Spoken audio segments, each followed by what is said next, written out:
Quran surah keempat ayat 103. Allahu Akbar. Ini dasarnya. Fa'idha qadaytumus shalah. Quran surah 4 An-Nisa ayat 103. Paling kanan, agak sedikit ke tengah.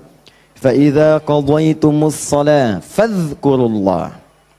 Ya, maka jika anda telah tuntas mengerjakan salat, telah selesai salatnya, fadhkurullah, segeralah berzikir kepada Allah Subhanahu wa taala. Jadi sunnah amalan pasca salat zikir.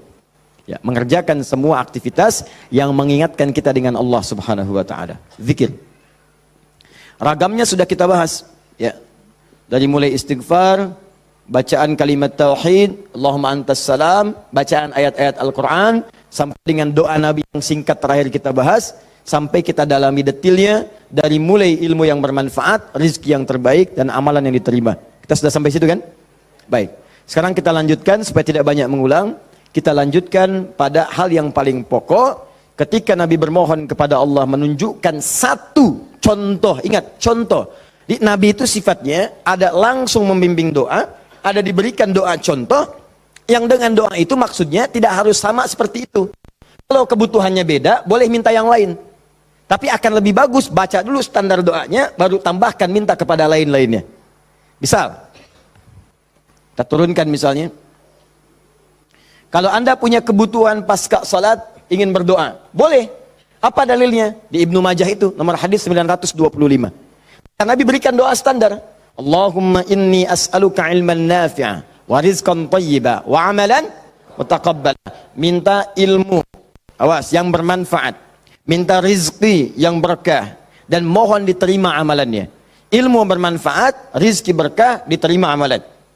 Tiba-tiba anda punya permintaan spesifik misalnya, Ustadz, saya seorang ibu, sekarang sedang mengandung, pengen kandungannya itu Ustadz diberkahi oleh Allah, pengen lahirannya lancar, pengen normal, pengen baik. Apa doanya? Apakah boleh berdoa setelah itu? Boleh. Karena tadi doa yang disampaikan itu standar dari Nabi yang pokok, yang memberikan contoh. Maksudnya silahkan berdoa apa saja minta. Kalau nggak kepikiran doa, minta doa dengan yang standar ini. Itu maksudnya. Jadi tidak harus terbatas dengan doa itu, tapi jadikan sebagai patokan doa, setelah itu minta yang lain-lainnya. Paham? Baik. Nah sekarang saya ingin ajarkan, ada isyarat dalam Al-Quran, bagaimana supaya doa kita mau minta apapun selama baik menurut Allah, itu akan cepat dikabulkan. Seperti apa mintanya? Yuk, saya turunkan dulu satu, kita pelajari dasarnya dulu ya. Quran surah ke-7 ayat 23, dasarnya dulu. Nanti baru masuk kepada doanya. 2 Quran surah ke-28, misal ayat ke-16. 3 kita ambil misalnya Quran surah puncaknya langsung 39 ayat 53. Lalu masuk kepada doa-doanya misal. Saya ambil beberapa contoh yang sering ditanyakan, misalnya Quran surah ketiga ayat 38 sampai 39. Ditafsir dengan Quran surah ke-19 dari ayat ketiga misalnya sampai ayat ke-15 ya. Ya. Ada lagi misalnya kita turunkan doa orang sakit misalnya, Quran surah ke-26 ayat 80. Bisa jadi penyakitnya lebih parah, kita turunkan Quran surah 21 ayat 83 sampai 84. Oh, doa paling favorit misalnya Quran, apa yang paling favorit? Masya Allah, sapu jagat, luar biasa ya. Anda tanya orang Arab, nggak ada yang tahu ya, cuma orang Indonesia. Atarif sapu jagat? Sapu jagat.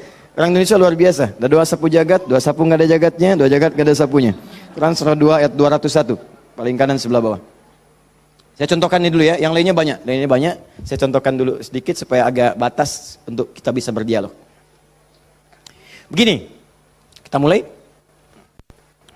Mohon izin, saya itu minta contoh gelas dengan air, bukan karena memang biasanya ada itu, bukan. Karena ingin mencontohkan tentang bab doa ini. Ya, ingin mencontohkan tentang bab doa. Perhatikan sini, fokus baik-baik. Lihat sini. Saya tidak akan minum sekarang. Lihat sini, fokus. Ini gelas, ada airnya. Warnanya apa? Bening. Ya, warnanya bening. Nah, sekarang lihat, ada penutupnya? Halus atau keras? Baik. Udah, jangan main tebak-tebakan, kita coba dulu ya. Ya. Kalau tidak tahu, katakan Allah Adam. Lihat sini, ini spidol. Fokus. Perhatikan sini. Saya ingin masukkan ke dalam gelas. Masuk tidak? Kenapa? Ada penutupnya, tuh. Cukup agak lumayan. Ada lagi kalau ditutupnya seperti ini. Karena ini nggak ada penutup, kadang-kadang apa yang ada, itu yang digunakan. Tisu misalnya. Lebih halus daripada yang tadi. Perhatikan baik-baik. Ini kalau dimasukkan, bisa masuk. Ya, bisa, sudah. Kemudian, lihat baik-baik. Ada yang lebih keras lagi. Daripada yang pertama. Ini yang pertama, ini yang kedua. Misal, saya ambil yang lebih ekstrim. Seperti ini. Tutup begini. Fokus. Ini mau dimasukkan sampai kapanpun. Sampai kiamat kurang 2 hari. Susah. Sulit luar biasa. Perhatikan baik-baik. Fokus, fokus, fokus. Ada orang ingin bermohon kepada Allah Subhanahu wa Ta'ala. Kalau tidak ada sekatnya, tidak ada penutupnya, baik yang pertama, yang kedua, apalagi yang ketiga, maka semua yang diminta mudah untuk masuk. Minta spidol, masuk. Minta logam, masuk. Minta emas, masuk. Semua masuk. Tapi seringkali terjadi ada orang memohon, rasanya sulit kemudian untuk terkabul. Minta ini susah. Minta ini lambat. Minta ini sulit. Dan ini melanggar kaidah yang umum. Kaidah umumnya mengatakan setiap berdoa akan dikabulkan sepanjang itu baik bagi dirinya. Dan itu memang baik, tapi kenapa tidak masuk gitu? Misal kaidah standarnya di Al-Quran surah kedua Al-Baqarah ayat 186. Paling kiri sebelah bawah. Wa idza sa'alaka 'ibadi 'anni fa inni qarib ujibu da'watad da'i idza da'an falyastajibu li wal yu'minu bi la'allahum yarshudun. Kata Allah, Muhammad SAW, sampaikan kepada umatmu, jika kalian nanti ingin mencari Allah, kamu ditanya, ada yang ingin mencariku, mencari Allah, katakan padanya, enggak usah dicari, saya dekat. Itu memberi harapan. Saya sering sampaikan makna kalimat ini. Anda cari, tanya panitia, mana ustadznya? Dijawab, ustadznya belum ada berita. Dengan yang kedua, jangan khawatir Pak, sudah dekat. Mana yang paling menenangkan? Sudah dekat. Sudah dekat. Nah, ketika ada yang bertanya padamu Muhammad, saya ingin mendekat kepada Allah. Jawab, usah repot, Allah dekat. Silahkan kau mendekat kepada Allah dan Allah akan dekat dengan kita. Silahkan. Psikologis memberikan harapan. Dan umumnya orang yang mendekat kepada Allah, umumnya itu punya 2 kepentingan. Kalau bukan bertobat dari maksiat, yang kedua punya permohonan ingin disampaikan. Makanya sebelum diungkapkan itu dijawab oleh Allah. Saya tahu paling hambaku kalau mau datang mau minta. Silakan cek. Besok mau ujian, malam tahajud. Padahal kemarin enggak. Ya. Besok lamar pekerjaan, malamnya istighfar. Kemarin kemana aja John? Ya. Selalu seperti itu. Minta. Kata Allah. Lihat kalimatnya. Ujibu da'watad da'i idza da'an. Kapanpun hambaku minta, aku akan kabulkan. Jadi rumus doa itu kalau diminta dikabulkan. Jadi nggak ada doa yang tidak dijawab sepanjang yang diminta itu baik. Sepanjang yang diminta itu maslahat. 3 sifat jawabannya. Diberikan seketika, jadi begitu dia meminta seketika dikabulkan. Kalau dia membutuhkannya. Allahumma ya Rabb, Allahumma ya Rabb, Allahumma ya Rabb. Saya ingin berdakwah ya Allah dengan teknologi. Saya ingin niatkan ya Allah masuk ke ITB supaya dengan ilmu itu saya bisa mengembangkan teknologi untuk mendekatkan orang kepadamu. Minta dia malamnya, luluskan saya ya Allah. Besoknya keluar lulus. Kalau benar maslahatnya. Ada yang kedua. Ditunda itu sampai dia sanggup untuk menerimanya sebagai amanah kehidupannya. Tidak seketika dijawab, tapi nanti ketika dia sanggup baru diberikan. Karena kalau Allah berikan dalam hal tidak sanggup, tidak adil Allah. Karena Allah tidak memberikan ujian pada yang tidak sanggup. La yukallifullahu nafsan illa usaha. Jadi sekali lagi sering saya katakan, kalau Anda sedang diuji, jangan mengeluh. Karena Anda pun dipercaya oleh Allah. Allah yakin dengan Anda, kenapa Anda ragu? Jadi kalau Anda sekarang punya musibah, punya ujian, entah di rumah tangga ujiannya berat, entah di kantor misalnya ujiannya berat, entah dalam kehidupan, semuanya, semua orang tidak ada yang tidak punya ujian, semua diuji. Wala nabluwannakum bisyai, kata Allah, Quran surah kedua ayat 155. Semua yang hidup punya ujian. Dan sifat ujian itu tidak akan diberikan pada yang tidak sanggup. La yukallifullahu nafsan illa wus'aha. Kalau kamu nggak sanggup, saya nggak akan berikan, kata Allah. Jadi kalau ibu sedang punya ujian di rumah tangga, jangan mengeluh, Bu, seberat apapun, karena ibu itu sanggup. Allah percaya pada ibu, kenapa ibu nggak yakin? Antum punya ujian di kantor, berat rasanya Ustadz, betul memang berat, tapi Anda yang sanggup. Kalau ujian itu diberikan pada Adi Hidayat nggak sanggup. Anda hebat, kata Allah, kenapa Anda mengeluh? Ya Allah, kenapa saya? Ya Allah, ya emang kamu yang sanggup. Why me? Why not? Iya. Jadi semuanya itu ada ukurannya, nggak usah khawatir itu dengan itu semua. Ada takarannya, ya. Dan Allah itu punya sifat keadilan yang sangat luar biasa. Rizki adil, semua diberikan. Kadang-kadang itu nalar belum sanggup menalarnya. Yakin dulu iman, begitu iman hikmah datang. Kan dulu pernah saya sampaikan untuk analogi sederhana tentang cicak dan nyamuk. Masih ingat? Coba cicak, bagaimana beraktivitasnya? Merayap di mana? Dinding. Makanannya apa? Yang paling utama nyamuk. Nyamuk apa aktivitasnya? Terbang. Nyamuknya punya sayap, cicaknya tidak. Kan pernah saya sampaikan, kalau nyamuknya punya akal dan jenius, cicak jadi mainan. Cicak di dinding, dia dekat lampu. Cicak, ayo sini kalau berani. Alhamdulillah, hewan tidak diberi akal. Tapi bukan itu yang mau saya sampaikan. Keadilan Allah menjadikan cicak tetap mendapatkan makanan. Orang tua kita nggak punya banyak dalil. Cuman fitrahnya memberikan kepada kita gambaran-gambaran kehidupan. Dikatakan oleh mereka cicak-cicak di diam-diam. Bayangkan, yang Allah tuntut cak merayap.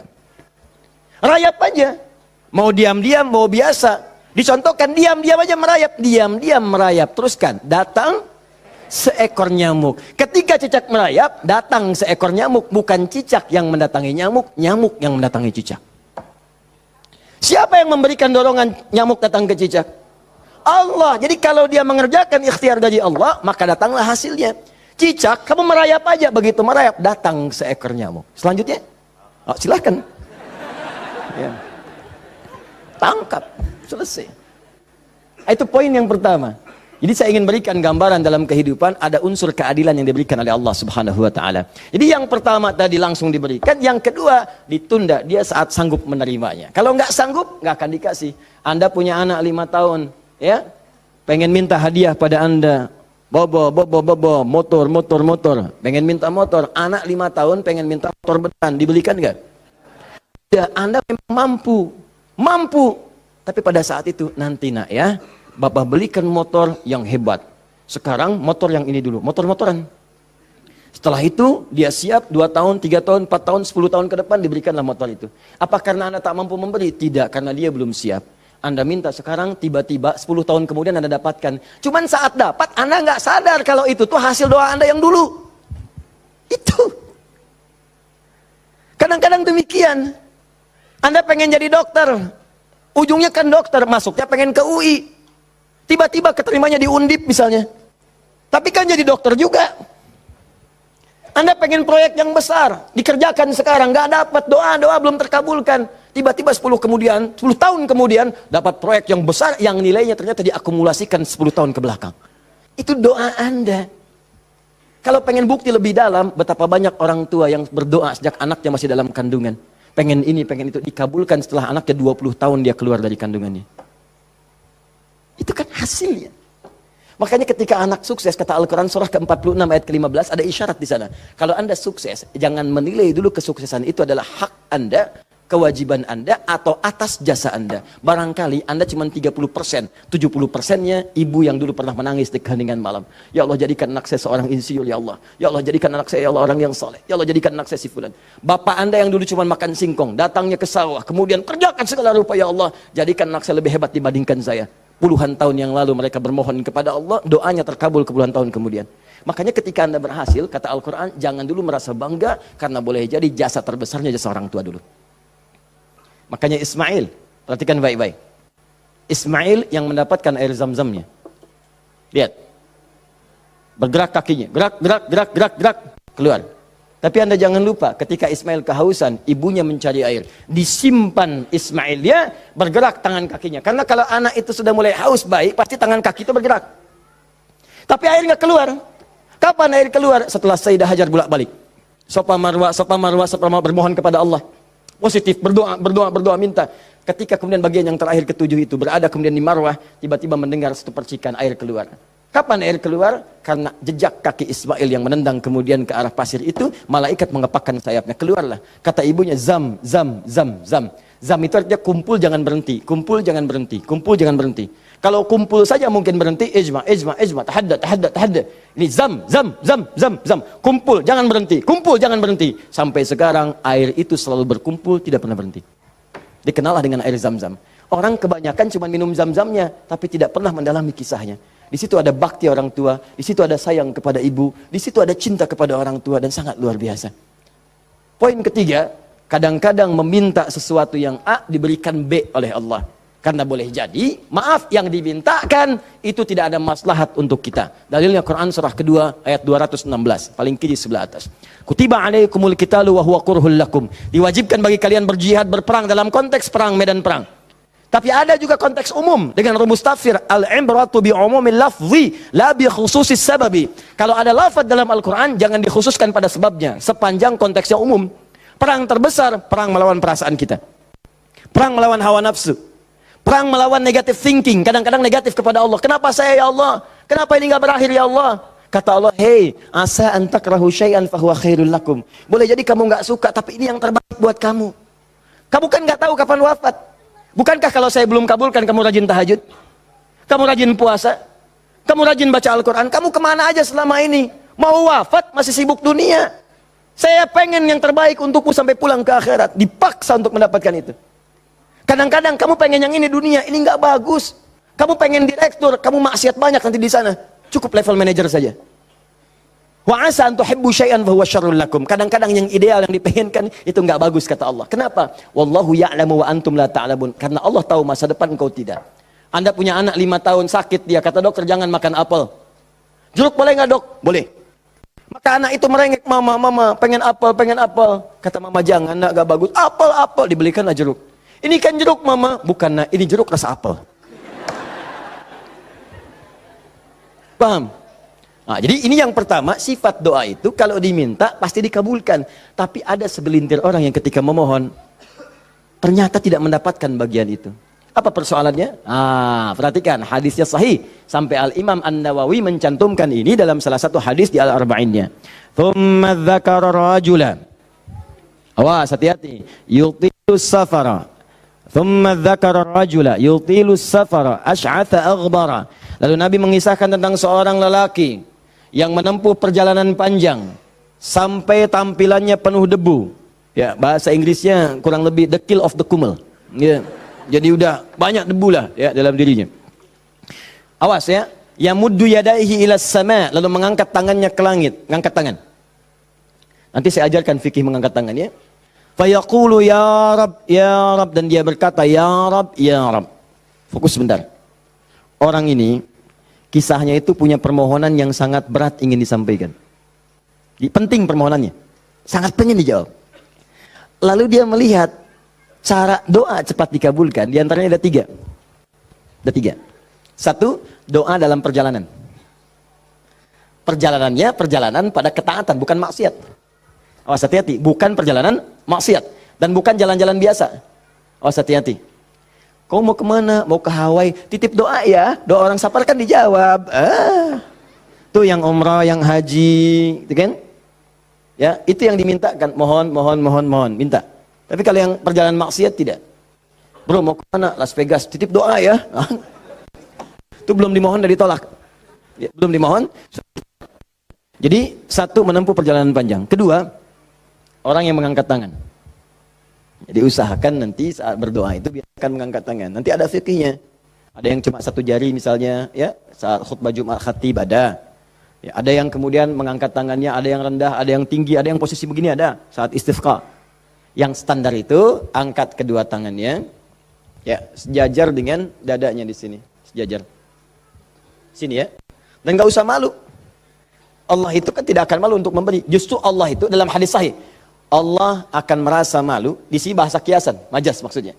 Membiarkan seseorang yang mengangkat tangannya, kemudian dalam keadaan hampa, artinya tidak menjawab doanya. Dia ada seorang bertanya kepada Rasulullah, "Ya Rasulullah, bagaimana seorang berdoa mengangkat tangannya?" Kemudian Nabi mengatakan, bagaimana menurutmu kalau ada seseorang meminta kepadamu menengadahkan tangannya begini? Ustaz, tolong Ustaz, tolong Ustaz. Di depannya langsung begini. Dua-duanya begini. Kata orang ini, saya malu kalau nggak ngasih. Saya malu kalau nggak ngasih.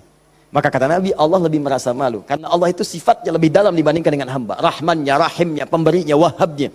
Kata Nabi, Allah lebih merasa malu ketika membiarkan seorang mengangkat tangan memohon dan meninggalkan dalam keadaan hampa. Ya, jadi Anda mengangkat, itu biasanya sejajar dengan dada di sini yang standar. Kalau saya biasanya mendekatkan seperti ini dan menggabungkan di antara jemari di garis-garis yang ada ini. Kan garis kita itu kan ada garis kan, kanan kiri. Ya, biasanya kalau saya mendekatkan begitu kemudian menyatukan dan meluruskan lalu bermohon kepada Allah. Ya, nanti ada lagi fikih yang lain menghadap kiblat dalam keadaan berwudu ada, tapi poinnya mengangkat tangan. Ya, standarnya mengangkat sejajar dada. Boleh seperti ini renggang boleh. Mau dirapatkan seperti tadi boleh. Ya, saya memilih untuk yang merapatkan. Ya, silahkan bebas. Yang penting di sini ada dalil mengangkat tangan boleh saat berdoa. Baik, 2, 3, memohon didahului dengan al-asmaul husna. Memohon didahului dengan al-asmaul husna. Masih ingat yang pertama tadi apa? Safar, perjalanan jauh. Kedua, mengangkat tangan. Ketiga, dibuka atau didahului dengan al-asmaul husna. Ya, awas fokus. Dalilnya apa? Langsung dari Al-Quran dan Sunnahnya. Di Al-Quran misalnya Quran surah ke-17. Sudah? Dari ayat 110-nya. Ketika Allah sampaikan, Qulid Allah awid'ur rahman ayyamma tad'u falahul asmaul husna. Ada? Paling kanan, agak sedikit ke tengah. Qulid Allah. Hei, kalau kamu punya kebutuhan, panggil Allah. Panggil Allah. Bukan panggil dukun, bukan panggil paranormal, bukan panggil yang macam-macam. Panggil Allah, minta, karena Allah sudah janji. Allah sudah berjanji dalam kandungan kita. Di Quran surah ke-7 ayat 172. Wa idz akhadha rabbuka min bani adam min zuhurihim dzurriyyatahum wa ashhadahum ala anfusihim. Awas, alastu bi rabbikum? Qalu bala syahidna. Ketika Allah mengambil perjanjian pada setiap anak cucu Adam. Awas, hati-hati, sejak dalam masa kandungan. Di tafsir di Al-Arba'in, di hadis Nabi riwayat Abu Abdurrahman Abdullah bin Mas'ud radhiyallahu taala anhu. Awas, nomor 4 posisinya di Al-Arba'in, paling kiri sebelah atas. Disampaikan, inna ahadakum yujma'u fi batni ummi, kata Nabi, 40 yawman nutfah, thumma yakunu 'alaqah, thumma yakunu mithla dhalika mudghah, thumma yursalu ilaihi al-malak. Awas, fayanfukhu fihi ar-ruh wa yaktubu bi arba'in, yu'maru bi katbi arba'in. Ya bi katbi rizqihi wa ajalihi as'idun huwa am syaqiyyun. Awas, hati-hati. Dalam usia 4 bulan ditiupkan nafasnya. Awas, masuk ruhnya, ditiupkan ruh, bernafas dia, ditetapkanlah 4 hal, terjadilah perjanjian pada saat itu. Perjanjian pertama, alastu bi rabbikum. Apakah engkau berikrar mau menjadikan aku sebagai Rabb? Siap? Apa? Kenapa menyebut Rabb? Padahal Allah bisa mengatakan begini, alastu ilahakum, alastu rahmanakum. Tapi Allah mengatakan alastu bi rabbikum. Bukankah aku Rabbmu? Rabb tidak disebutkan kecuali mengandung sifat rububiyah.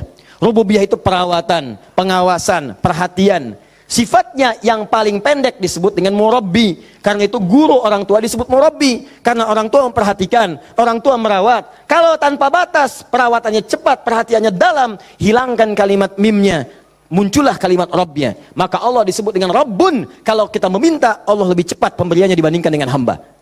Dan tidak ada batas. Rabbun, Rabbun, Rabbun. Makanya setiap kita minta, disebutkanlah kalimat Rabb itu. Silakan cek, setiap permintaan ada kalimat Rabbnya. Rabbana atina fid dunya hasanah wa fil akhirati hasanah wa qina adzabannar. Rabbana zalamna anfusana rabbighfirli wa liwalidayya la yukallifullahu nafsan illa laha ma wa 'alaiha mak. Rabbana la tu'akhidna in nasina aw akhtana. Jadi kenapa disebutkan kata Rabb itu memberikan isyarat, seakan-akan mengatakan begini, maukah engkau berikrar menjadikan aku, bersaksi aku sebagai Tuhan, nanti yang saat engkau hidup aku akan perhatikan kau. Aku akan berikan kebutuhanmu. Aku akan sembuhkan kalau sakit. Aku akan penuhi apa yang kau minta. Akulah Rabb. Dengan sifat rububiyahnya. Makanya setiap Anda minta Rabb, Rabb, Rabb, Rabb, Rabb, Rabb. Jelas? Saya kembalikan. Ketika Anda memohon kepada Allah, dahulukan dengan al-asmaul husna. Qulidullah, panggil Allah, minta. Kalau ada masalah minta, ya Allah, maaf ya, bukan bikin status. Bukan bikin status. Diuji dengan musibah yang dibikin status. Aku tidak menduga akan seperti ini.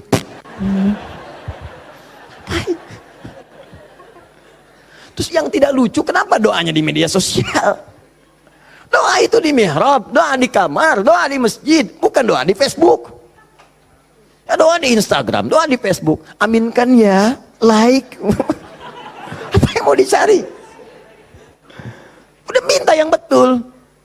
Minta yang mohon dengan khusyuk. Mohon. Quran surah 7 ayat 205. Wadhkur rabbaka fi nafsika tadarruan wa khifatan wa dunal jahri minal qaul. Kalau butuh sesuatu, sebut nama Allah dalam jiwamu. Bukan dalam media sosialmu. Bukan di WhatsAppmu. Bukan di Instagrammu. Online-kan hatimu dengan Allah. Minta dalam jiwamu dengan penuh ketundukan. Dengan penuh kepasrahan. Dengan penuh harap. Mohon ya Allah. Ya Allah ya Rabb. Minta. Sebut namanya bagaimana ya Allah. Atau yang kedua Ar-Rahman. Atau, nah ini rumusnya. Ayyamma tad'u. Atau kapanpun kamu ingin panggil minta sama Allah. Falahul asma'ul husna. Carilah nama-nama terbaik yang Allah miliki sesuai dengan kebutuhanmu. Jadi Allah itu telah memberikan nama bagi dirinya sesuai kebutuhan kita. Panggil dengan nama itu. Misal ya, maaf. Anda terkait rezeki nih, mau bekerja, pengen rezeki yang berkah. Panggil namanya ya Allah, sambungkan dengan nama Asmaul Husnanya. Ya Allah, ya Razzaq. Teman-teman yang kuliah di kampus, di sekolah, besok mau ujian atau mau masuk sekolah belajar pertama, supaya diberikan ilmu yang dalam. Ya Allah, ya Alim. Allahumma faqihni fid din wa 'allimni ta'wil. Ya Allah, ya Alim, Rabbi zidni ilma warzuqni fahma. Ya Allah, ya Alim. Punya ujian berat, ya Allah, ya Sabr. Diganggu di pekerjaan, di aktivitas, ya Allah, ya Malik, ya Jabbar. Minta. Dan jangan semua harus disebutkan. Nanti yang tidak dibutuhkan jadi muncul. Ya Allah, ya Rahman, ya Rahim, ya Malik, ya Kudus. Memang boleh, nggak apa-apa. Kalau untuk ibadah, bacakan itu boleh. Tapi kalau untuk bermohon, saya sarankan cari yang sesuai kebutuhan. Kalau mau ibadah dengan menyebut nama saja boleh, silakan. Tujuannya apa? Zikrullah bidzikri asma'il husna. Zikir kepada Allah dengan menyebut al-asmaul husna boleh. Ya Allah, ya Rahman, ya Rahim, ya Malik, ya Kudus, sampai akhir. Saya dulu ujian pertama kali masuk jurusan akidah, begitu masuk pertama kali, soal ujian di akidah itu cuma 3. Tapi setiap akan menjawab 3 itu, selalu harus dituliskan Al-Asma'ul Husna dari awal sampai akhir, dengan hadisnya plus tafsirnya. Baru boleh jawab soal. Betul. Itu ujian saya dulu begitu. 3 soal Anda bayangkan. Setiap soal Al-Asma'ul Husna dulu. Tulis. Dengan dalilnya, hadisnya. Hadis itu dibagi 2. Hadis pokoknya, hadis klasifikasinya. Setelah itu tafsirnya, baru boleh jawab soal. Pertanyaannya mungkin gampang. Misalnya, berapakah rukun iman itu? Cuman sebelum dijawab, tulis dulu tadi itu. Ini spidol. Ini jari telunjuk saya. Abis ujian itu mirip nih, begini. Betul. Cuman saya nggak foto aja dulu itu. Ya. Saya pikir kenapa Ustadz saya begini ya. Akhir-akhir baru sadar saya. Allahu Akbar. Rupanya beliau ingin menanamkan kedekatan kita dengan Allah dimanapun berada.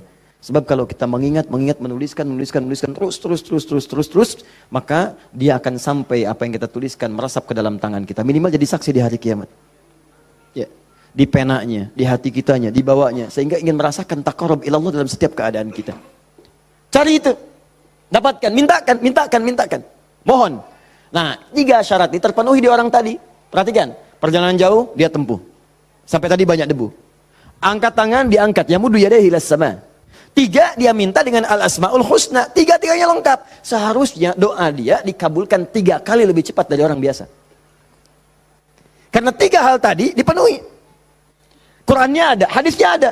Bahkan Sayyid Sabiq itu pernah menulis kitab Al-Aqaidah Al-Islamiyah. Dalam bab Al-Asmaul Husna disebutkan hadisnya populer. Hampir kalimat-kalimat tauhid di kitab-kitab hadis ada hadis ini. Seorang setelah menunaikan salat kemudian berdoa kepada Allah Subhanahu wa taala di samping Nabi sallallahu alaihi wasallam. Dia berkata, "Allahumma ya Allahul Ahad. Ya Allahul Ahadus Samad, alladzi lam yalid wa lam yulad wa lam yakul lahu kufuwan ahad. Allahumma ighfirli." Dia sebelum mintanya Allahumma ighfirli, tapi sebelum minta didahului dengan Al-Asmaul Husna. Kata Nabi, "Atadri madza tad'u? Atadri madza da'ut?" Tahukah engkau bagaimana engkau baru saja berdoa? Allah wa Rasulullah alam, saya enggak tahu ya Rasulullah maksudnya apa. Kata Nabi, "Da'utallaha bi asma'il a'zam. Idza du'iya bihi ajaba wa idza su'ila biha a'ta." Engkau baru saja bermohon kepada Allah dengan menyebutkan nama-namanya yang paling dahsyat. Yang kalau engkau berdoa dengan mengawali nama-nama itu, maka semua doa akan dikabulkan, semua permintaan akan diberikan. Hadis selesai. orang ini melakukan ketiganya. Tapi apa jawab Nabi? Allahu Akbar. Dia sudah menempuh perjalanan jauh, dia sudah mengangkat tangannya ke langit, dia menyebut ya Rab, ya Rab, ya Rab. Kata Nabi, anna yustajabu lidzalik. Bagaimana doamu bisa dijawab?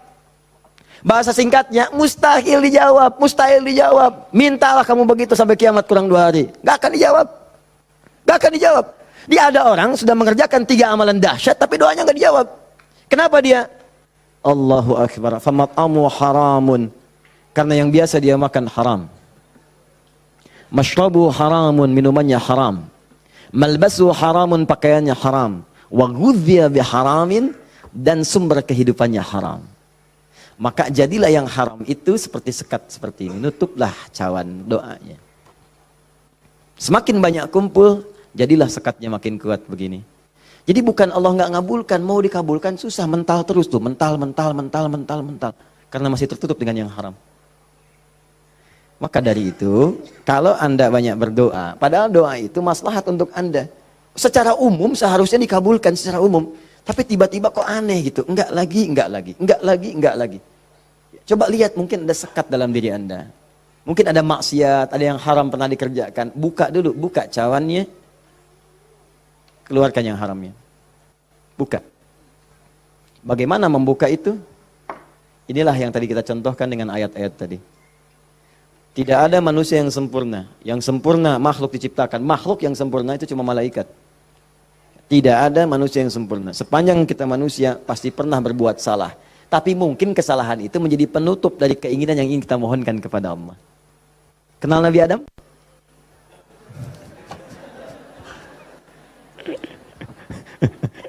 Alhamdulillah. Habis puasa dapat Lailatul Qadar, kenal Nabi Adam. Nabi Adam itu manusia pertama yang diciptakan.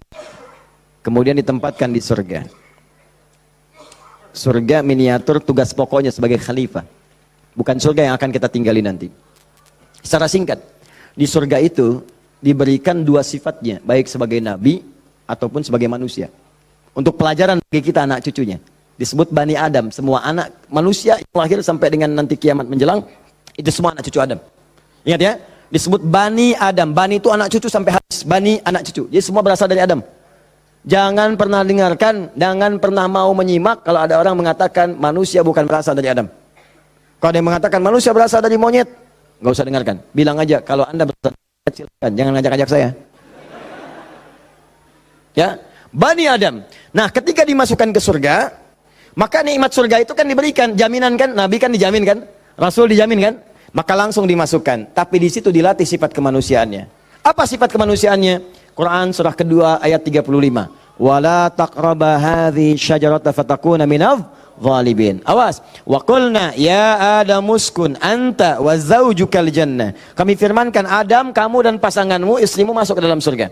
Wa kula minha haitsu syi'tum ragadan haitsu syi'tum. Silakan nikmati semua kenikmatan di surga. Wala taqraba. Tapi jangan dekati ini. Jangan sentuh yang ini. Hadhi syajarata, pohon yang ini. Sentuh pun gak boleh, mendekat gak boleh. Awas. Jadi nanti ada yang dahsyat, larang itu, larang. Perintahnya ada yang mendekat pun gak boleh. Apalagi dikerjakan. Zina, perintahnya wala taqrabu zina, jangan dekat-dekat. Jadi kalau ada perintah dalam Al-Quran jangan dekat-dekat, berarti dosanya gede, besar. Mendekat ya gak boleh. Kalau dikerjakan makin dahsyat dosanya. Makanya zina masuk ke dalam sab'ul mubiqat, 7 dosa besar. Dekat-dekat aja nggak boleh. Nah, cuman psikologi masyarakat sekarang itu, kalau nggak boleh dekat-dekat, makin penasaran. Itu yang jadi masalah. Makanya di Quran itu seringkali tegas. Kerjakan jahanam, kerjakan neraka. Harus begitu. Karena ada orang itu kalau dilarang suka penasaran. Nih, lubang, jalan. Di lubang ini ada buaya, lompatnya tinggi. Ada tulisan di sini, hati-hati, dilarang nengok. Lewat. Apa sih ini? Penasaran. Oh, gitu. Jadi kalau masih begini, kadang pengen dilihat, ganti kalimatnya, nengok, wafat.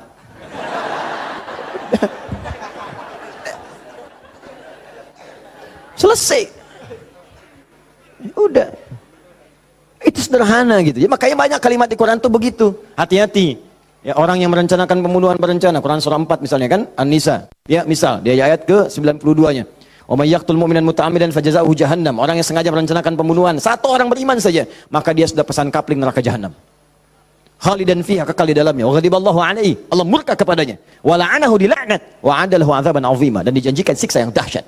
Siapa yang pengen pesan kapling di neraka jahanam? Maka muncul yang seperti itu, datang. Saya kembalikan ke sini, maka caranya adalah buka dulu ini nih. Buka dulu sekatnya. Tidak ada yang sempurna. Makanya Nabi Adam ketika kemudian ditempatkan di surga, surga ujian ya, bukan surga yang akan kita tempati. Dari mana dalilnya Ustaz? Karena di surga nanti kita itu sudah nggak ada ibadah lagi. Nggak ada ibadah. Nggak ada yang salat lagi, nggak ada yang puasa lagi. Cukup di dunia aja. Di akhirat tinggal mendapatkan hasilnya. Kita panen nanti. Ya, jangan terlampau soleh, cita-cita di surga supaya bisa sholat tahajud. Allah, bapak itu terlampau soleh. Udah tahajud di dunia aja, nyampe sana tinggal nikmati. Tinggal dinikmati. Kebiasaan dunia masuk semua. Ya Allah, makan nikmat, pengen anggur, gak usah jauh-jauh, tinggal ngambil. Masya Allah. Ustadz merokok boleh nggak? Oh, silakan, ambil apinya di neraka. Ya.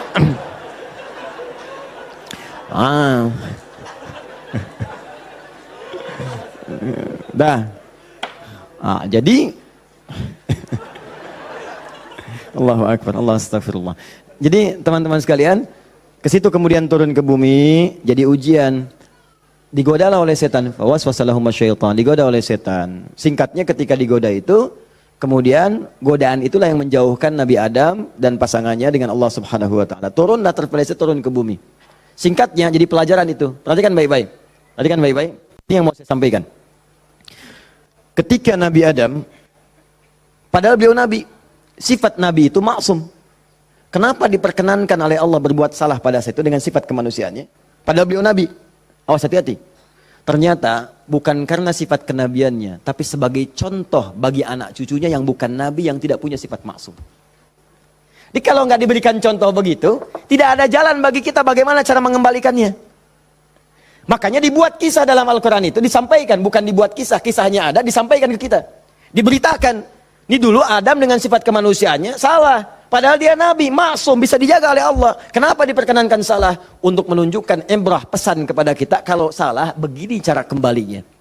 Maka ketika berbuat keliru itulah diturunkan kalimat pertamanya untuk mengangkat sekat ini. Jadi kalau nggak pernah diangkat, ini hubungan dengan Allah itu tersekat. Diangkat sekat ini, apa yang diturunkan pertama kali? Kalimat untuk mengembalikan kepada yang jernih. Asal jernih begini, ditutup begini, dikembalikan lagi. Sesuatu yang dikembalikan ke awal dengan cara yang baik disebut dengan tabayatubu. Sifatnya disebut dengan taubah. Awas. Hati-hati. Maka Allah turunkan kalimat pertama ketika turun ke muka bumi. Kalimat pertamanya, Quran surah kedua ayat 37. Fatalaqa Adamu min rabbihi kalimatin fataba alaih. Maka Allah turunkan kalimat taubat. Taubat itu maksudnya kembali kepada jalan yang baik. Tadi tersekat, buang sekatnya, balikin lagi ke awal. Ya, fataba alaih, maka diterimalah jalan kembalinya itu. Kalau sudah balik lagi silahkan, pengen apa aja diberikan. Minta. Maka apa kalimat tobat yang pertama kali itu? Disebutkanlah di Quran surah ke-7 tadi, ayat 23. Rabbana zalamna anfusana wa illam taghfir lana wa tarhamna lanakunanna minal khasirin. Itulah kalimat pertama untuk membuka sekat-sekat yang haram dan maksiat saat kita merasa ingin kembali ke jalan yang benar. Maka ulama sebagian menyimpulkan, kisah ini menunjukkan pesan bahwa tidak ada manusia yang sempurna. Kadang-kadang banyak yang berbuat maksiat. Kalau pernah salah, memang kita nggak sempurna. Tapi sifat kemanusiaan kita menunjukkan kita mesti tobat. Sebab ada makhluk sempurna yang nggak kenal salah, malaikat. Makhluk salah nggak kenal benar, jadi nggak kenal tobat, namanya setan. Ada makhluk tengah-tengah, kadang benar, kadang salah. Ketika salah dia kembali kepada yang benar, namanya manusia. Jadi bedanya manusia dengan malaikat, malaikat nggak pernah salah, manusia salah. Bedanya manusia dengan setan, setan salah nggak mau tobat, manusia salah pasti tobat. Jadi kalau ada manusia salah nggak mau tobat, patut ditanya, ini manusia atau sifatnya. Jadi kita mesti tanyakan, lihat di cermin. Kalau Anda pernah punya salah, pasang cermin yang besar, tanya, kamu ini manusia apa setan? Manusia. Setan. Manusia. Setan. Saya manusia. Saya mesti tobat. Kamu kalau nggak tobat sekarang, wafat kamu. Tuliskan. Gak tobat, wafat. Tuliskan. Sujud Anda, bangun malam, minta, nangis, minta. Tobat. Kalimat itu. Makanya setelah kalimat itu dibacakan, baca, muncullah kemudian ayat 26, 27-nya itu.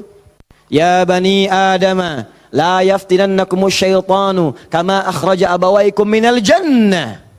Hei anak cucu Adam, anak cucuku, disebut anak cucu. Jadi kisah tadi itu buat kita yang bukan nabi, bukan rasul. Jangan sampai kamu digagalkan oleh setan, digoda setan. Seperti dulu bapak ibumu, kakek nenekmu, dipelesetkan begitu. Kamu jangan sampai terjadi seperti itu lagi. Kalau kejadian, begini cara pulangnya. Makanya kalau ingin berdoa, pertama kali sebelum meminta, lulus ujian kah, lancar rezeki kah, damai di rumah tangga, buka dulu skatnya. Supaya apa yang kita minta mudah masuk semuanya.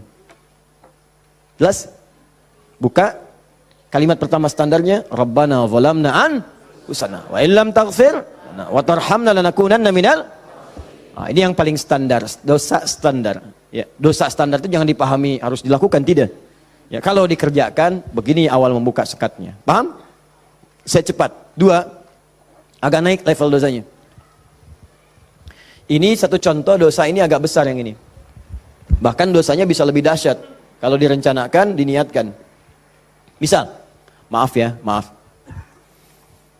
Saya pun mengagendakan nanti di tahun ini mudah-mudahan bisa Allah berikan kesempatannya. Saya pengen juga bisa safari ke pesantren-pesantren, ya, lembaga permasyarakatan. Ya, Sukamiskin misalnya, kemana lagi, bisa lihat.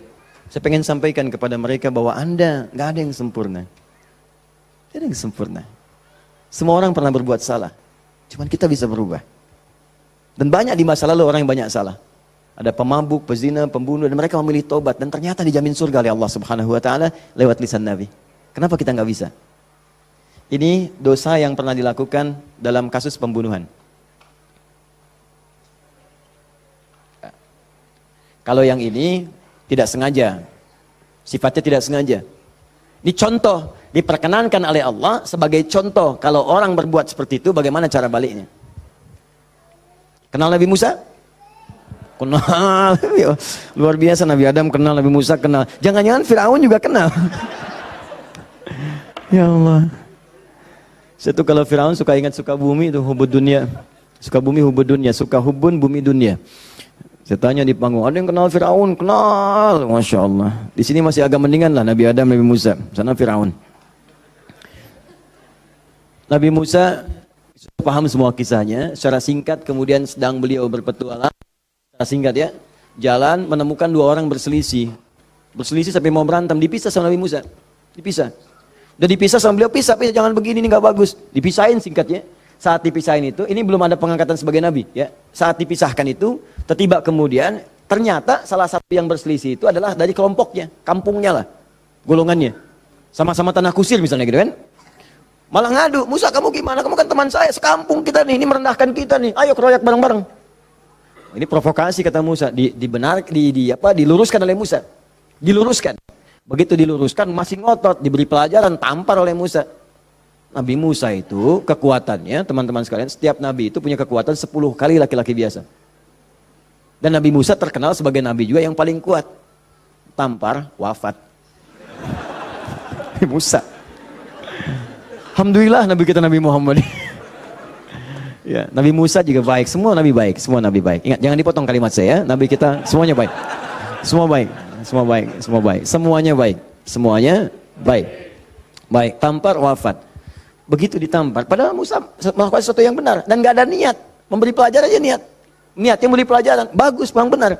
Tapi begitu kemudian dia wafat, ada perasaan bersalah. Apa doanya kemudian pada saat itu diabadikan dalam Al-Quran? Rabbi inni zalamtu nafsi faghfirli.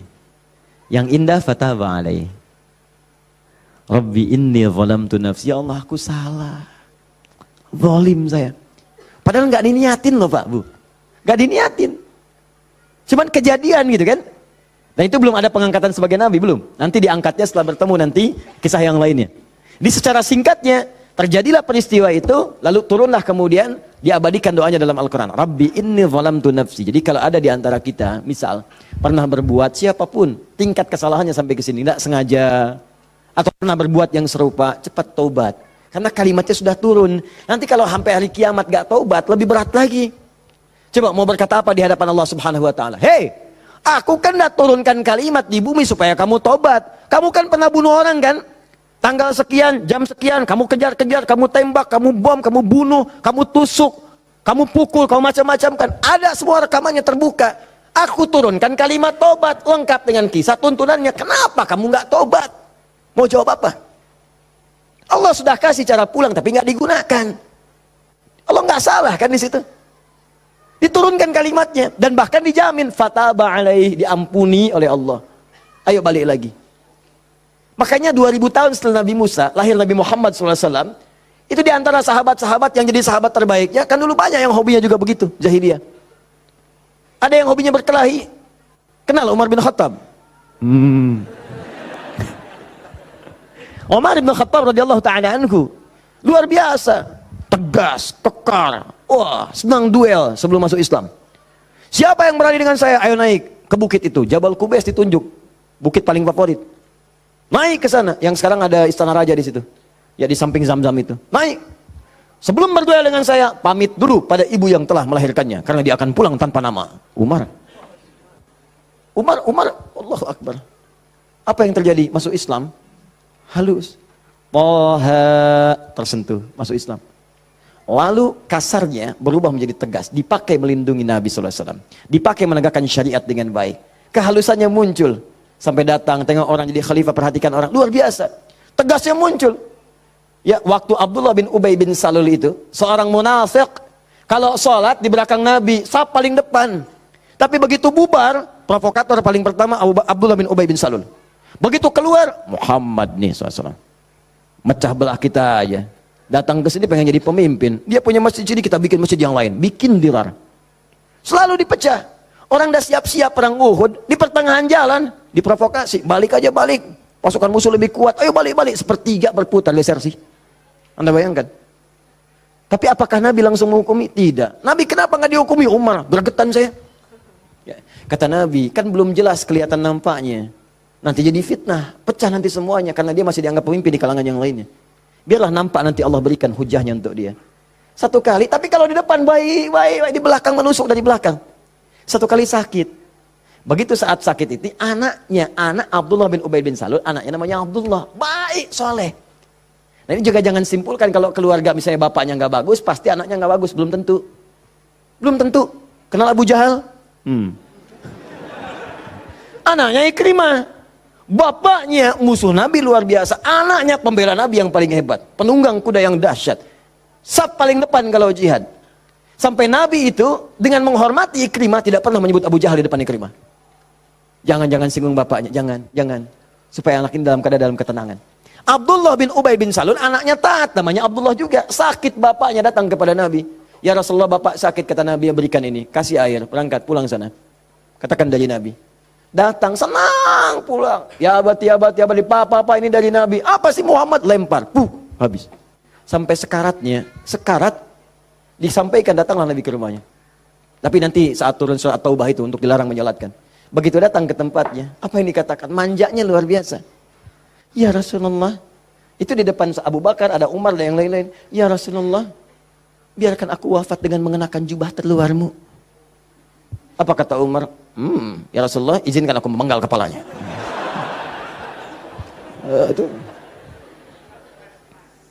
Cuman jubah aja kok, pakai aja. Dia meninggal. Itu Abdullah bin Ubay bin Salul. Hidupnya begitu meresahkan, wafatnya begitu kolokan. Ya. Tapi habis. Nah, jadi yang pertama itu, coba, udahlah, banyak yang tobat. Umar jadi bagus. Tukang begal, Jundub bin Junadah. Wah, sekampung begal tobat. Jadi dai, sekampung jadi soleh semua. Saking dahsyatnya, kampung itu dikenal di kemudian hari. Namanya Gifar. Sampai dikenal dengan Abu Dzar al-Ghifari. Sampai Al-Imam An-Nawawi mengutip hadisnya di Al-Arba'in itu nomor hadis 18. Ya, Jundub bin Junadah. An Mu'adz bin Jabalin wa Jundub bin Junadah radhiyallahu ta'ala anhuma qala Rasulullah sallallahu alaihi wasallam. Ya, ittaqillaha haitsu ma kunta wa atbiz sayyi'atil hasanatan amhuha. Ainal hadis? Mana hadis? Mana Qur'annya? Apa yang antum kerjakan tiap hari?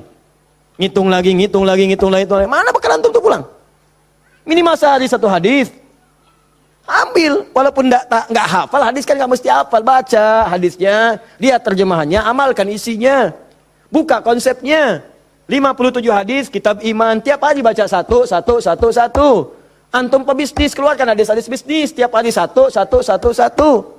Kalau Al-Quran hafalkan, satu hari satu ayat, tak apa-apa. Pulang punya hujah di hadapan Allah. Ini tiap hari ngitung-ngitung dunia. Wafat tinggal semua. Apa yang mau antum ambil? Berharap surga lagi. Takutlah kepada Allah. Mulai yang baik. Jundub bin Junada taubat, dikenal dengan Abu Dzar Al-Ghifari. Nah, puncaknya, mungkin ada orang pernah juga lebih daripada ini. Dia berzina, dia mabuk, dia macam-macam. Pokoknya mengoleksi dosa lah. Ya, orang ngoleksi mobil, orang ngoleksi musab, dia ngoleksi dosa. Jadi kalau nggak berdosa itu nggak enak. Kamu ngapain aja, si fulan sudah begini. Oh masa besok saya lakukan yang lebih daripada itu. Jadi ngoleksi dosa, tumpuk dia. Yang begini pun, itu masih diberikan kesempatan Allah dengan oleh Allah diturunkan satu kalimat. Yang kalau dikerjakan, diamalkan isinya, diterima taubatnya. Turunlah Quran surah 39 ayat 53 tadi. Qul ya ibadiyalladzina asrafu ala anfusihim la taqnatu min rahmatillah. Muhammad katakan pada hamba-hambaku yang dosanya sudah israf. Israf itu melebihi dasar cukup. Lebih. Mubazir. Banyak. Datang ke pernikahan, ada prasmanan, orang sekali dia 10 kali. Israf. Balik. Israf. Ini ada israf dalam dosa. Itu pun kalau mau taubat kata Allah, la taqnatu min rahmatillah. Jangan dari rahmat Allah. Innallaha yaghfirudz dzunuba, Allah ya Rahman. Allah ya Rahim. Allah akan mengampuni semua jenis dosa sepanjang kau mau taubat. Di kadang-kadang Allahnya sudah pengen ngampunin, manusia yang nggak pengen. Fir'aun kan gitu, kurang apa lagi diutus 2 nabi langsung. Musa dengan Harun, idhaba ila fir'auna innahu tagha. Quran surah 20 ayat 43 sampai 44. Musa Harun pergilah ke Fir'aun, dia sudah mulai menyimpang. Faqula lahu qawlan layyina la'allahu yatadhakkaru wa yakhsha. Katakan kepadanya dengan lembut, mungkin dengan kelembutan itu dia sadar dan mau bertobat. Enggak mau. Musa, gua kan Tuhan yang gede, ana rabbukul a'la.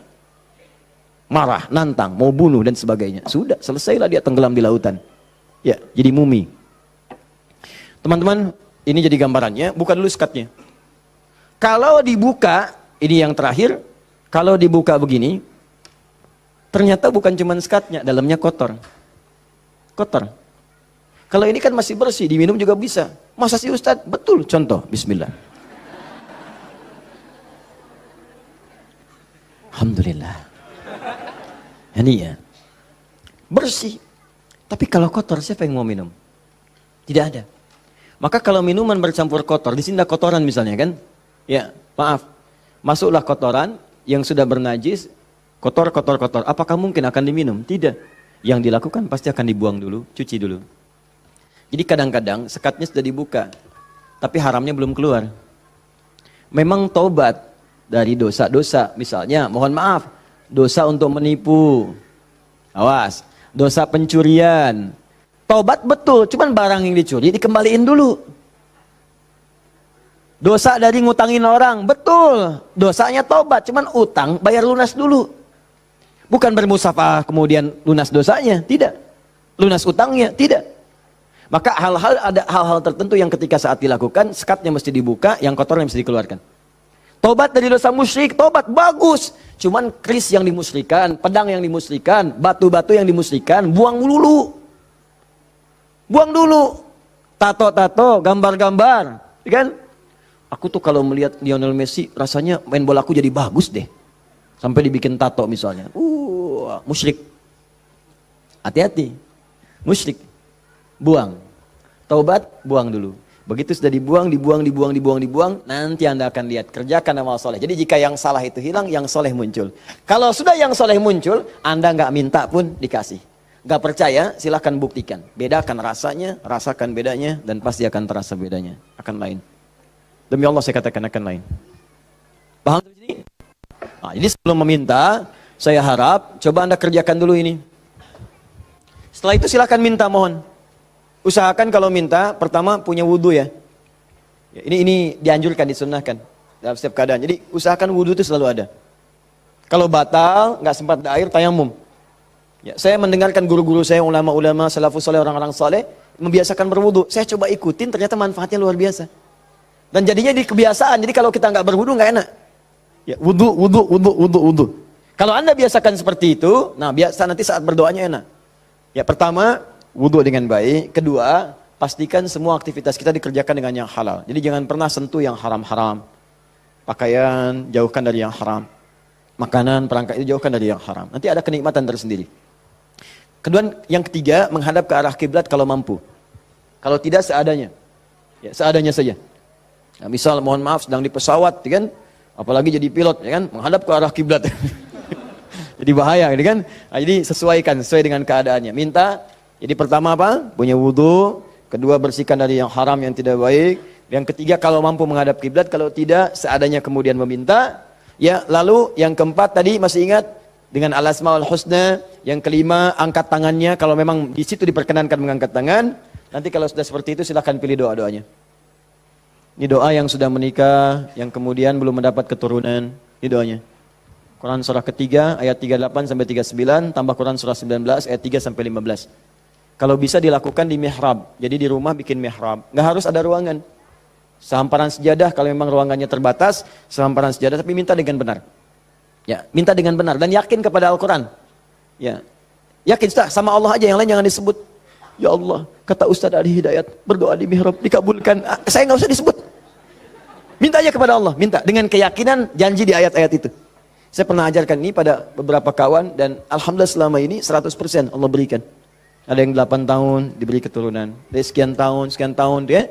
Tapi yang paling indah ketika disampaikan, ada 8 tahun Ustaz, saya udah sekian tahun Ustaz. Sampaikan, nih saya tuh bukan karena saya bilang, tapi saya belajar dari Quran katanya seperti ini. Coba deh yakin sama Allah, minta. Nggak lama tuh, sekian tiba-tiba Masya Allah pada nangis saja. Dipotoin mihrabnya, potoin sejadahnya, potoin macam-macamnya. Cobalah, wallahu a'lam, mungkin Anda termasuk bagian itu. Kalau memang bagian dari ujian yang Allah titipkan. Ini doa kalau sakit, pegang yang sakitnya. Kalau yang ringan-ringan, capek, pegel, macam-macam, kan? Dan seterusnya Quran surah 26 ayat 80. Doanya Nabi Ibrahim, wa idza maridtu fahuwa yashfin. Kalau aku sakit, pasti Allah sembuhkan. Pasti Allah sembuhkan. Pasti Allah sembuhkan. Ya, saya berani menyampaikan ini karena nasihat guru-guru dari para ulama-ulama, orang-orang saleh sebelumnya, dan saya coba amalkan ternyata luar biasa. Ya, apa Anda nggak kira ceramah dalam sehari 4, 5 kali, 6 kali, kadang ceramah suaranya luar biasa, harus kadang-kadang teriak-teriak yang nggak jelas tuh kan, kadang-kadang serak. Saya pernah 1 kali, ini yang paling dahsyat tuh di Kalimantan, suara habis hilang. Seperti itulah, pokoknya nggak ada suara, hilang.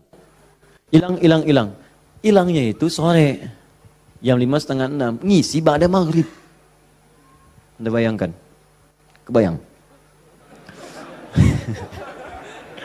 Baik. Jadi ngisi ba'da maghrib hilang jam 5:30, 6. Apa yang saya lakukan? Saya ingat ayat ini. Saya pegang aja. Pegang, wa idza maridtu fahuwa yashfin. Wa idza maridtu fahuwa yashfin. Ya Allah, kalau saya sakit pasti Engkau sembuhkan. Engkau yang titipkan tugas ini, Engkau yang berikan perangkatnya, Engkau yang amanahkan, Engkau pasti akan berikan kemudahan. Fa idza maridtu fahuwa yashfin. Minta air hangat ya, minta minum, terus minta lagi. Itu apa yang terjadi? Allahu Akbar. Begitu masuk kepada maghrib, keluarlah suara itu. Pertama mirip-mirip Allah yarham almarhum Ustaz Arifin Ilham. Ya, agak serak-serak. Ba'da Isya keluar semua. Keluar. Habis ceramah hilang lagi. Itu betulan. Habis ceramah hilang lagi. Istirahat malam. Besoknya ada lagi. Saya bersyukur sekali pada Allah sampai saya bingung bagaimana cara bersyukur yang terbaiknya. Ternyata ya Allah terima kasih menjaga tadi malam saya supaya nggak banyak ditanya orang. Suara habis, istirahat kita, besoknya ada lagi. Itu hal yang paling luar biasa berkesan. Biasanya kalau orang sudah dalam kondisi yang sangat darurat, tiba-tiba Allah tolong, kan ada keindahan tersendiri kan? Indah itu luar biasa. Makanya kadang-kadang kalau belum dijawab, jangan dulu marah. Mungkin Allah memberikan anugerah terindah yang belum pernah engkau miliki. Paham ya? Maka berdoalah dalam jiwamu, sentuhlah ia tepat di hatimu, maka ia akan jadi milikmu untuk selamanya.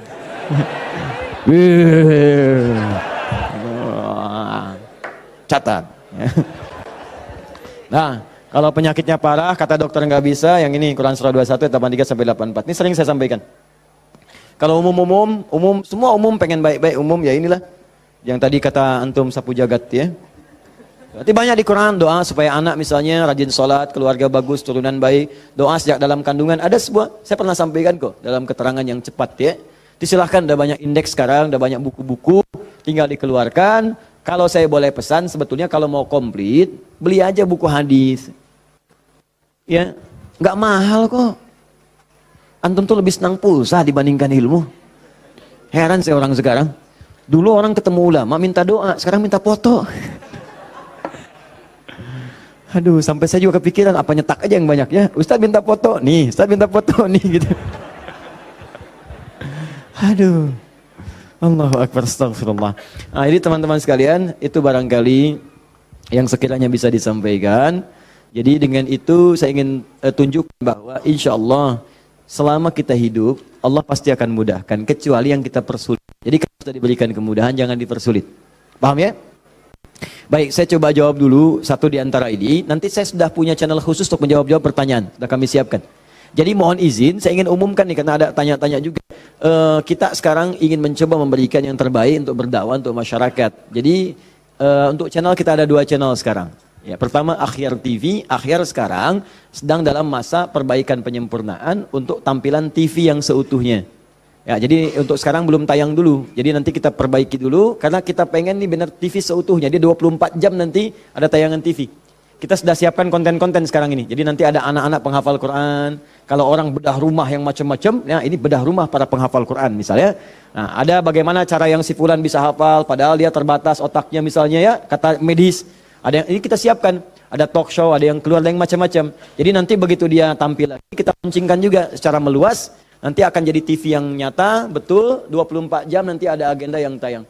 Nah, untuk yang sifatnya terbatas, nanti ada Adi Hidayat Official yang di YouTube. Ya, Adi Hidayat Official itu nanti, itu biasa kalau kultum yang ringan-ringan atau menjawab pertanyaan. Ya, pertanyaan-pertanyaan nanti kita jawab satu-satu lewat situ. Jadi kadang-kadang, mohon maaf, ada beberapa pertanyaan tapi sulit disampaikan. Saya memahami itu, saya sangat memahami. Ya, dan mohon izin, saya berusaha semaksimal mungkin memberikan waktu yang terbaik. Saya pulang dakwah masih jam 11:30 malam, saya lihat ada surat masuk. Begitu ada surat, Masya Allah panjang. Saya bilang staf saya, minta telepon orang ini. Telepon, kita bicara. Sampaikan. Ada yang bisa dijawab via WA, kita jawab. Dan seterusnya.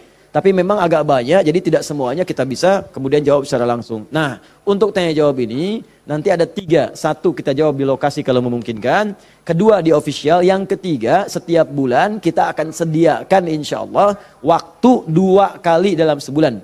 Ya, di Kamis pekan ke-3 dan Kamis pekan ke-4. Kalau tidak ada halangan, saya sediakan khusus dari mulai pagi jam 10 sampai dengan ke asar. Tapi tempatnya mungkin di Bekasi, akan disediakan ruang untuk silaturahim atau konsultasi. Jadi kalau Anda mau datang, ya datangnya di waktu itu. Jangan datang di waktu yang lain. Mungkin akan sulit kemudian untuk bertemu dengan saya.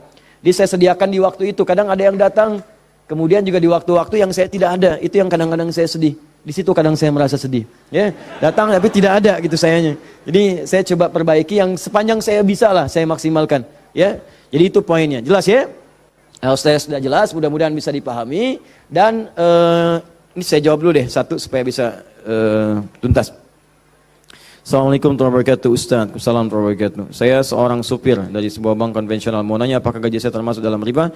Nah, apabila saya zakatkan sudah bersih ke gaji saya? Ya, saya salat nafilah dikerjakan berapa rakaat dan waktu yang dikerjakan kapan? Manfaat dari salat tersebut apa? Maaf ya, 1 kertas ini saja cukup untuk saya jawab untuk hari ini. 5 pertanyaan dari sini saja. Yang lain nanti saya inikan di official. Baik ini, kalau Anda ragu dengan sesuatu, maka cari yang meyakinkan. Sudah, itu jelas hukumnya. Awas, hati, innal halala bayyinun, innal harama bayyinun, wa bainahuma umurun mushtabihatun. Ya, yang halal itu jelas, yang haram itu jelas. Di antara keduanya ada yang syubhat. Rumus syubhat itu tanya dulu kejelasannya. Kalau memang tetap gak jelas, maka tinggalkan, itu lebih bagus. Paham ya? Saya kerja Ustaz di bank konvensional, bagaimana hukumnya? Kalau ada ribanya haram hukumnya. Kalau kemudian tidak mendapati yang lain dan darurat hidup ada di situ, maka sifat daruratnya muncul. Tapi darurat sifatnya sementara, bukan sementerus. Jadi sambil di situ, antum mencari pekerjaan lain. Ya ada di bank syariah misalnya, ada yang lain misalnya, silahkan masuk ke situ. Yang ininya kemudian antum kurangi, itu persatu sampai dapat yang baru itu, tinggalkanlah yang meragukan di situ. Paham ya? Ya itu hukumnya, jelas sekali. Kemudian salat nafilah. Nafilah itu betul, salat nafilah hukumnya sunnah. Ya banyak jenisnya, kapan waktunya, bagaimana ragamnya. Contoh, ada yang siang sampai ke malam, namanya rawatib. Hadisnya At-Tirmidzi nomor hadis 586. Ya ada berapa bilangannya, yang pokok ada 12. Misal, apa bunyinya? Bunyinya kurang lebih, qala Rasulullah sallallahu alaihi wasallam. Ya perhatikan baik-baik teman-teman sekalian. Man shalla 12 raka'atan, siapa yang salat 12 rakaat fi yaumin wa lailatin, dari siang sampai malam, arba'an qabla dhuhri, 4 rakaat sebelum zuhur, raka'ataini ba'daha, 2 rakaat setelahnya, raka'ataini ba'dal maghrib, 2 rakaat setelah maghrib, raka'ataini ba'dal isya, 2 rakaat setelah isya, raka'ataini qabla subhi, 2 rakaat sebelum subuh.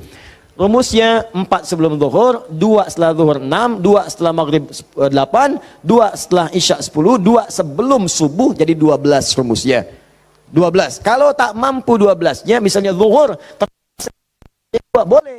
Hadisnya dari Ibnu Umar, mengerjakan 10 rakaat karena tak mampu 12-nya. Maka dihitung pahalanya sama karena keadaan yang sangat darurat itu. Tambah lagi misalnya ada sunnah. Sunnahnya mutlak, bukan masuk rawatib. Tapi dia masuk, ada yang sebelum salat fardu. Misal, salat sunnah misalnya qobliyah asar, sebelum asar. Sifatnya bukan rawatib, mutlak. Tapi dikerjakan sebelum asar, jadi qobliyah. 4 rakaat di Abu Daud dari Ibnu Umar radhiyallahu taala anhuma. Apa bunyinya? Rahimallahu ra'an shalla qabla al-'asri arba'an. Allah merahmati seseorang yang salat sebelum asar 4 rakaat. Hadisnya sahih. Ada lagi sebelum maghrib. Cuman ini tidak terlampau ditekankan kecuali dalam kondisi yang memang dibutuhkan. Apa bunyinya? Bima makna qala Rasulullah sallallahu alaihi wasallam wa sadaqa rasulu kama qala. Perhatikan kalimatnya. Shallu rak'ataini qabla al-maghrib wa la tattakhidhuha sunnatan. Silakan salat 2 rakaat sebelum maghrib, tapi jangan dibiasakan. Wala tattakhidhuha sunnatan, kata para ulama hadis. Di antara maknanya sebetulnya tidak terlampau ditekankan salat ini. Cuman kalau sedang ada kebutuhannya silakan lakukan. Apa contohnya? Misal, contohnya dalam keadaan sedang di Masjid Al-Haram, ya. Masjid Al-Haram itu fadilahnya banyak.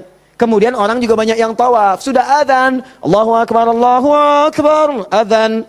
Tawaf, masih tawaf berlangsung. Antum zikir sudah, baca Quran sudah, masih ada waktu, belum qomat. Daripada antum ngerjakan yang tidak betul, yang tidak ada manfaatnya, lebih baik sholat 2 rakaat. Itu yang dimaksudkan. Daripada mengerjakan yang tidak tepat, pas lagi depan Ka'bah, bisa kesempatan sholat, selfie, ceklik, sedang di depan Ka'bah, menunggu waktu maghrib, habis pahala. Itu maksudnya. Tapi kalau di tempat-tempat tertentu yang tidak ada hajatnya seperti itu, lebih baik langsung ke iqamat. Karena maghrib ke isya itu padat waktunya. Khawatir bacaannya pun kemudian mepet-mepet, ada orang kemudian sedang singgah, kan waktu-waktu padat tuh, ada yang sedang singgah, ada yang transit, ada yang macam-macam. Makanya jangan terlalu panjang bacaannya. Jangan terlalu panjang. Kalau sudah masuk ke isya, silahkan. Subuh silahkan, tambah panjang boleh. Mu'adz bin Jabal ngimamin kemudian isya, bacanya Al-Baqarah. Ini kisah nyata. Di belakang makmum, Allahu Akbar, datang sholat pertama semangat penuh semua. Begitu nengok kosong.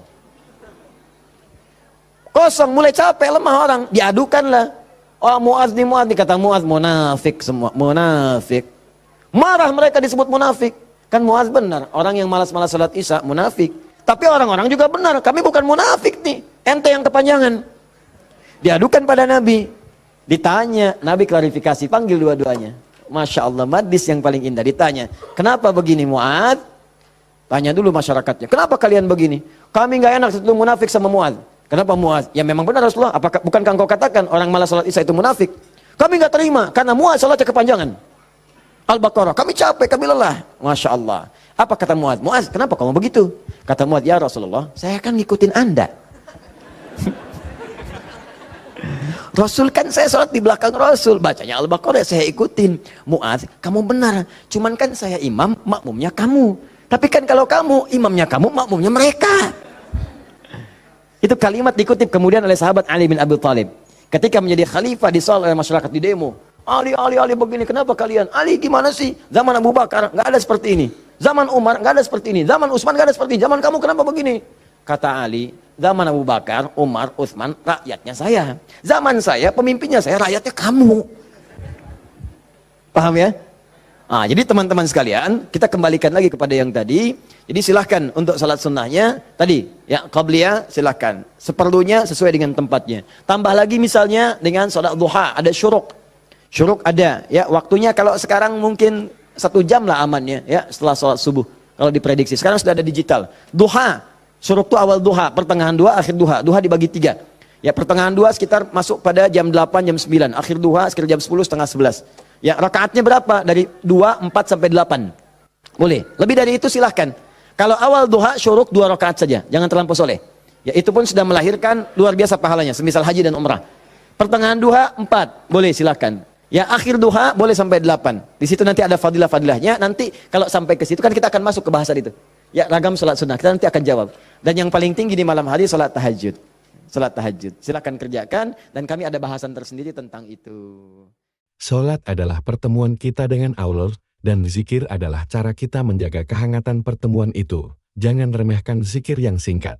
Karena bisa jadi dari situlah hati kita menjadi tenang dan iman kita dikuatkan. Semoga Allah memudahkan kita untuk menjaga zikir setelah sholat fardu, menerima setiap amal kecil yang kita lakukan dengan ikhlas, dan menuntun kita menuju jalan pulang yang diridhoi olehnya.